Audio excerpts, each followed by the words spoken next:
বর্তমান সমাজে এমন একটা সিচুয়েশন তৈরি হয়েছে যে আপনি চোরকে চোর বলতে পারবেন না, তাহলে আপনি ভালো না। আপনি ভুলকে ভুল বলতে পারবেন না, তাহলে আপনি ভালো না।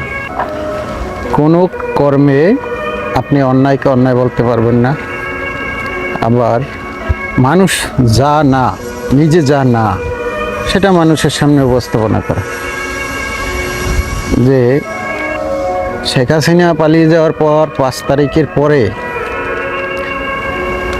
কিছু লোক ছিল একসময় যাদেরকে দলীয়করণ করার জন্য ফরম বিতরণ করেছি, 15 দিন 1 মাস পরে সেই ফরম অপূর্ণ রেখেই ফেরত দিয়েছে। যারা দেশে এখন ফোন দিয়ে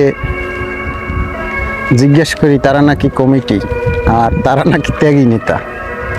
কি বলবো ভাই, দেশের যে পরিস্থিতি। তো আওয়ামী লীগের সময় ছিল একরকম, এখন হয়েছে আর এক রকম। মানে দেশের মানুষের আর ভালো থাকা হলো না।